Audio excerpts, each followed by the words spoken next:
L'inondation est impressionnante. L'eau est entrée partout. Nous allons aller vers la côte que l'on voit de l'autre côté des arbres. Nous allons essayer d'y arriver pour voir si nous pouvons faire là-bas l'ouverture du grill. Alors c'est bon, maintenant nous allons ramer et quand nous arriverons, nous allons partager cela. L'endroit et la pêche. Nous sommes arrivés à destination, mais il n'y a absolument aucune côte visible. Alors, voyons où nous pouvons aller, parce que tout ce que nous avions prévu ne va pas marcher. Nous allons voir où nous pouvons trouver une côte pour pouvoir nous arrêter avec les affaires et, bien, préparer le repas.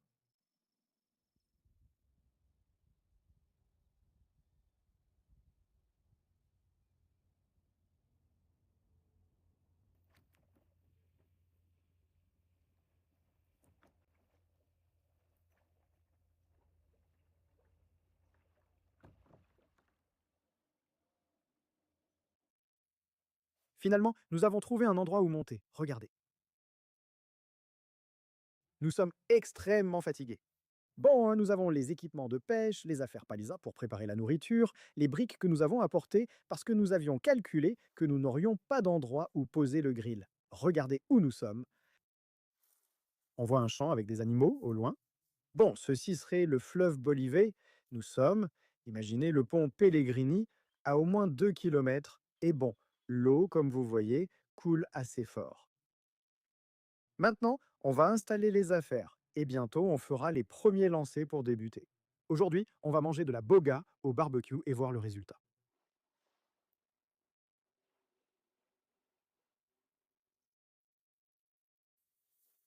On s'est avancé un peu plus parce qu'on a trouvé, vous voyez ces eucalyptus?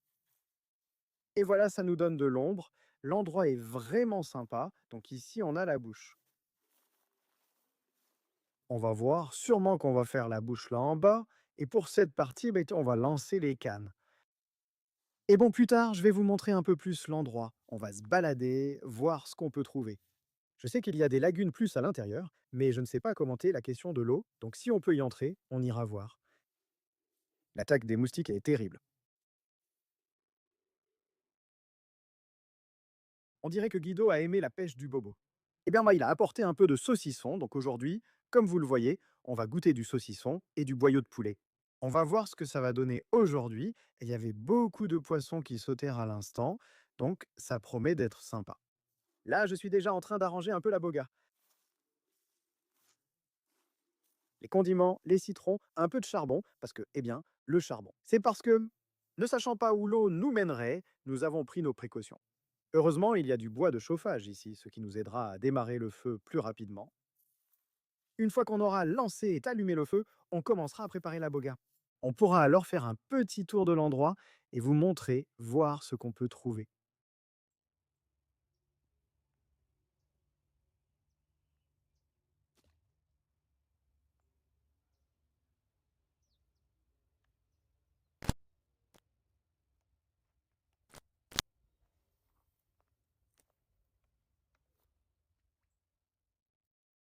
C'est compliqué pour lancer, assez compliqué à cause du fait que le courant nous emmène très près de la côte.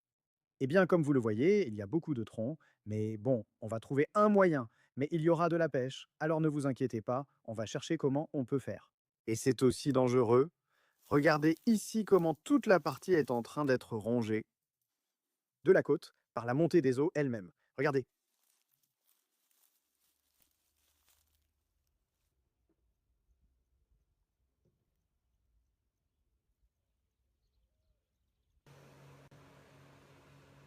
Merci.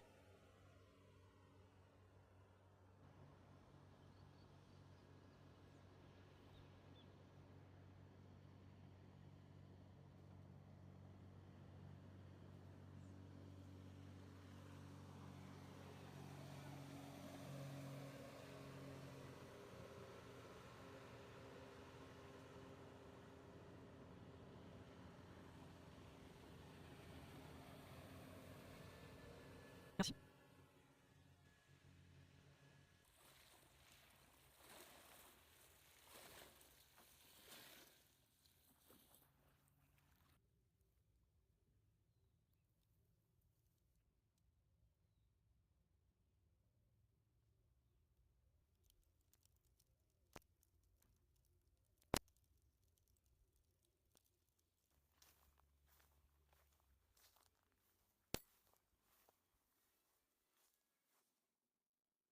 Je pense que c'est le premier. Pendant qu'on tentait d'allumer le feu, la petite cloche s'est mise à sonner.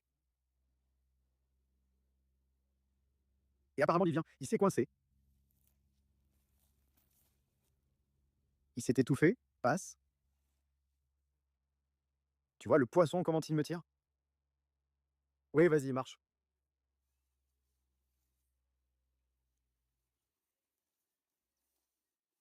C'est sûrement une brème, non? Oui, je crois que oui.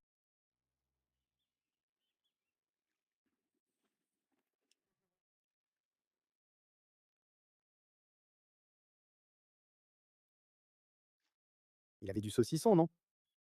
Avec le saucisson, les gars, oui. J'ai tiré avec de la tripa de poulet, mais il ne se passe toujours rien.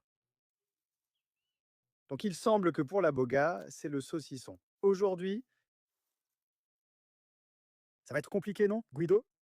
En plus, ils se battent comme des fous.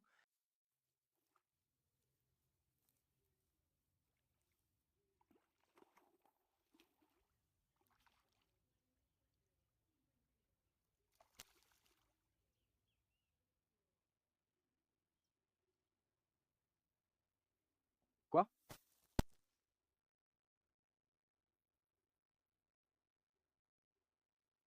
Bien Guido. Très bien. Et c'est parti. La situation se complique.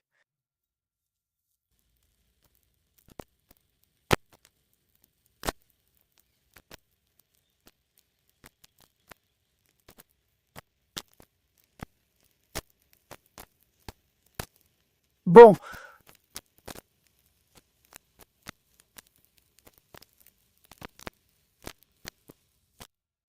bon, maintenant qu'il semble que le feu est démarré, ça va être un peu plus calme. Je préparerai bien ma canne et lancerai quelques lignes. Je vais sûrement changer l'appât, parce que, bon, hein, vous avez vu qu'il y a du saucisson au bout, alors je vais essayer avec ça. Malgré les difficultés, on a réussi. Voici Santi, avec qui j'ai débuté. Il est allé vérifier la canne et il a dit, c'est sûr qu'il était bien accroché, ça. Il était accroché, mais avec un poisson. Donc une marilline. On va laisser une avec des tripes et une avec du saucisson. Ah, oublie, parce que celle-là, on ne peut pas la perdre. Regarde-moi ça. Voici une ligne brasolée, un hameçon avec un petit plomb. De toute façon, peu importe. Vous savez déjà les commentaires.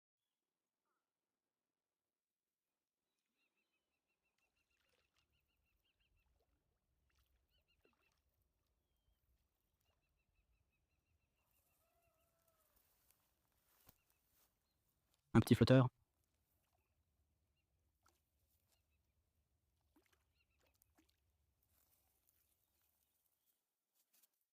Regardez cette autre espèce, vous pouvez la reconnaître à sa longueur. Bien sûr, elle est beaucoup plus fine. Mais les autres, regardez comme elles sont énormes. Bon, on va remettre cette petite à l'eau.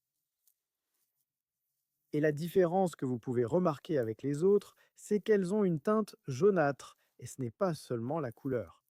Un peu comme une perche, pour ainsi dire. On s'arrête là parce qu'on ne peut pas descendre plus bas. L'endroit est vraiment très beau. Et finalement, Fortitea, on en a parlé avec Guido, et il se peut qu'on fasse un campement ici. Au moins pour une nuit. C'est pour ça qu'on garde les poissons, pour qu'on ait de quoi manger le soir quand on viendra. Et je ne sais pas ce que vous en pensez, si c'est une bonne idée ou pas, mais pour nous, c'est un bon endroit parce qu'on a la côte. Eh bien, bah, ça mort. La nuit, on ne sait pas ce qui sortira. Si on reste, il faudra apporter des appâts pour attraper de plus gros poissons. On a de l'ombre, on a un abri. Donc ce serait bien que je monte la tente sous un de ces arbres. Et puis, essayer. Donc vous savez, si ça vous dit, vous avez les commentaires pour nous le faire savoir. Et bon, on va le faire très bientôt. Si vous voulez acheter ou vendre des articles de pêche, allez sur Interpescacomar. Sans commission, sans intermédiaire. Interpescacomar, le site de la communauté des passionnés de pêche et de plein air sur Internet.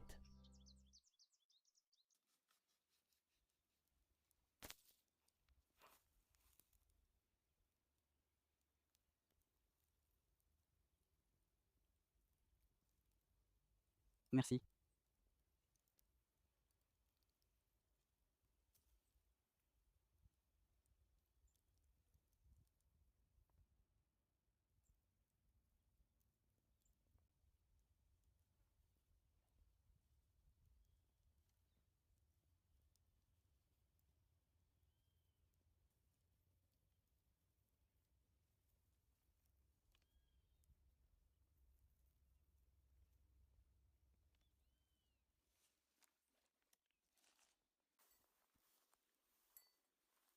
La pêche est folle. Je n'ai aucun doute que c'est une boga, hein, non?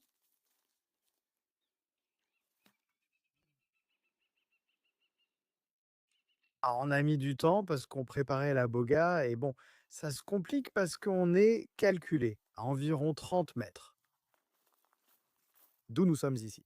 L'aiguille est déjà préparée, je l'ai assaisonnée et je mets de la graisse pour qu'elle se scelle. Et bon, après je vais la retourner. Là, elle reste 10 à 15 minutes pour que la partie qu'on a assaisonnée se scelle et puis on la retourne. Et comme ça, tranquillement, elle continue à cuire. Au final, je vais tenter avec Salamine car on fait de bons essais de boba et c'est une belle opportunité. Nous avons maintenant, parce que l'eau est entrée et de la même façon qu'elle entre, qu'elle coule, c'est comme ça qu'elle finit par partir, le poisson aussi. Donc voilà. De plus, l'hiver approche et nous aimerions partager avec vous la pêche et la cuisine. Vous savez que la pêche est compliquée en hiver et ici l'eau baisse énormément, rendant cela vraiment très difficile.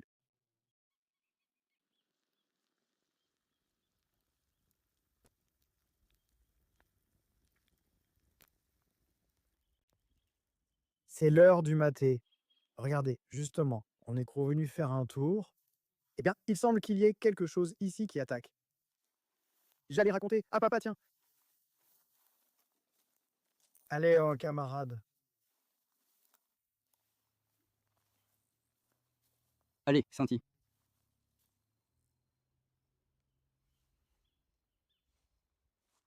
Oui, ne le laisse pas trop s'éloigner. Oui, Ce sujet. Soit il me coupe, soit il part dans les poteaux. Beaucoup de racines et de choses ici en bas. Salut. Soit elle est très folle, soit elle est belle, soit c'est la deuxième option, soit elle arrive avec la moitié du champ d'herbe. C'est l'une des deux. 3. Détends-toi un peu, Santi, au cas où. Il m'a tordu tous les hameçons, triple monde. Le dernier m'a échappé. Non, non, non, mais sérieusement. tous les mentors m'ont parlé, comment tu vas faire?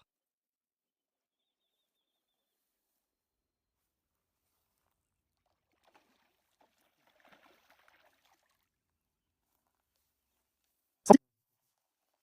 La situation est compliquée.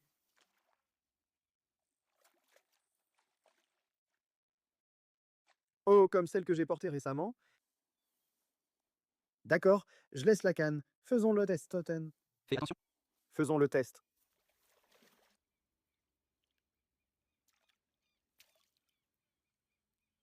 C'est Très joli. Voyons la ravine pour y aller en file. Calme-toi, papa. J'ai apporté l'appât, même si le fou avait faim, je l'ai quand même gardé pour l'appât.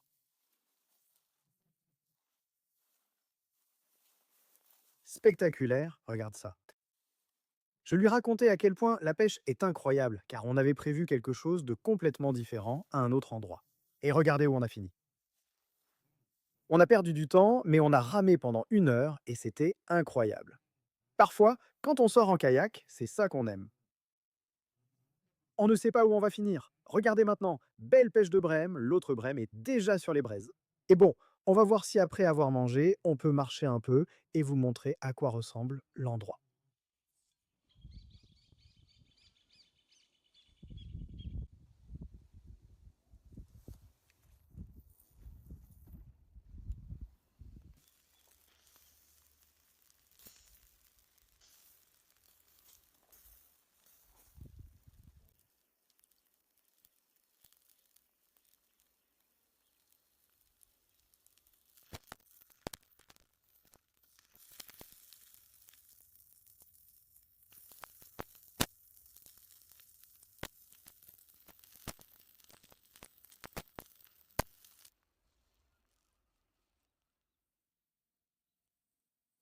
C'est incroyable comme ça s'est défait tout seul.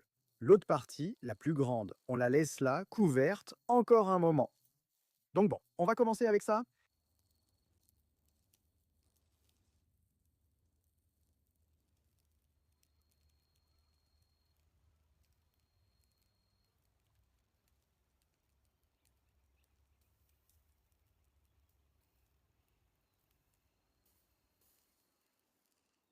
Regardez, voyez, celle-ci est pratiquement prête aussi.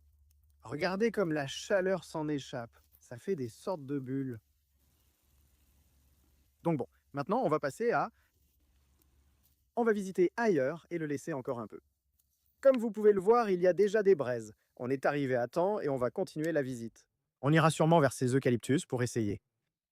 Et voir si on pêche quelque chose. Quand on reviendra, on mangera cette partie-là.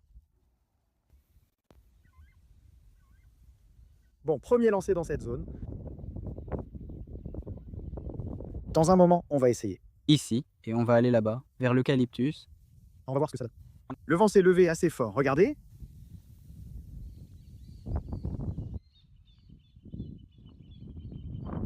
Finalement, nous n'avons pas eu à revenir car Guido s'est rendu compte qu'il y a un cormoran ou un... Je ne me souviens plus du nom, mais c'est cet oiseau qui avale les poissons entiers. Et voilà, il est là, juste à côté des poissons. Donc il fallait quand même revenir parce qu'il va tout nous manger. Bon, je vais voir si je peux finir de l'enregistrer comme ça. Ceux qui connaissent le nom de ce truc, dites-le nous en commentaire. Je le sais, mais là, ça m'échappe complètement.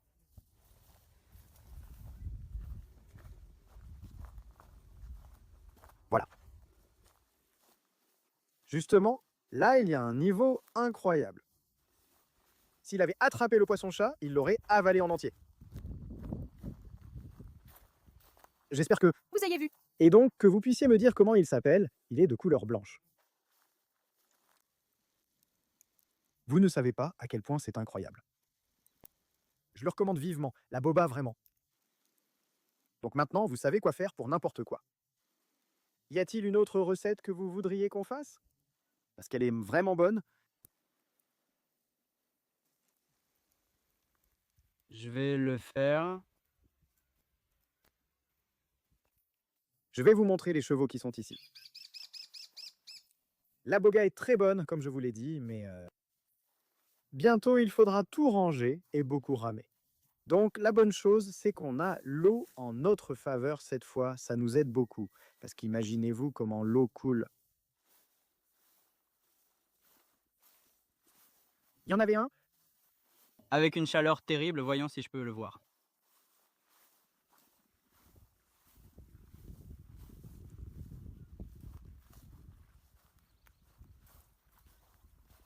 L'endroit était incroyable.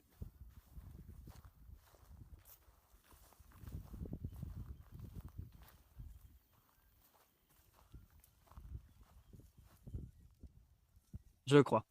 Qu'il y a des espèces, pas vraiment des lagunes, mais ils forment comme des fossés d'eau. Regardez les chevaux. Eh bien, les chevaux sont super calmes.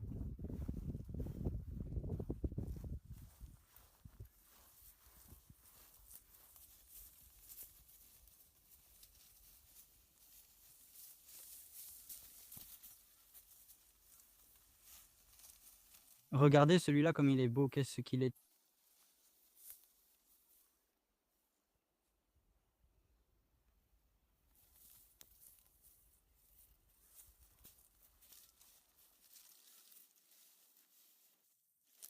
Bon, maintenant il faut marcher encore un peu pour arriver au kayak. Une fois arrivé, on reviendra et on vous montrera quelques endroits sur le chemin du retour si possible. Le courant sera en notre faveur, ce qui nous aidera considérablement. Vous ne savez pas à quel point c'est beau ici. Il ne fait même pas froid. On a dû enlever nos vestes. Idéal pour camper. Franchement, c'est parfait. Voyons si on s'organise et bon, on pourra le faire. Bon, maintenant, on a un petit souci. Guido. Voyons comment on charge les affaires. Et on part. C'est très facile pour descendre. Mais le problème maintenant, c'est de remonter. On n'a aucune chance. Et en plus, il faut porter les valises parce que les sacs à dos et tout ça vont là. Donc bon, dès qu'on sera en route, on partagera les places. On va vous expliquer comment on va faire. Enfin, Guido est content là-bas parce qu'il dit qu'il ne rame même pas. Le courant est très fort, il nous emporte rapidement. C'est complètement fou, incroyable. Imaginez comment c'était à l'aller, on longeait bien la côte. Près des petites falaises qui, normalement, sans vous mentir, font entre 5 et 6 mètres. En fait, vous pouvez regarder dans quelques épisodes précédents. Guido, ne lance pas autant. Incroyable. Comment il n'y arrive pas? Vraiment, je n'arrive pas à y croire. La force de l'eau est incroyable.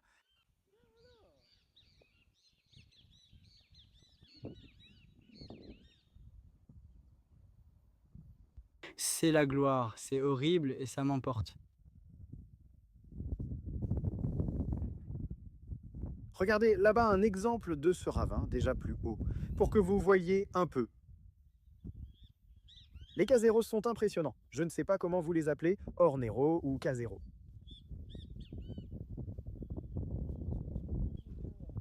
Je vois, je dis casero ou quelque chose du genre. Non, Vente VO, non. Je crois que c'est Vente VO, oui. Bon, alors, sans rien de plus à ajouter, merci à tous de nous avoir accompagnés jusqu'à la fin. J'espère que cette pêche et cette cuisine vous ont plu.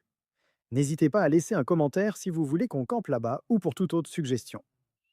Une recommandation sur la boga. Merci à tous d'avoir regardé et de faire partie de l'aventure. À la prochaine.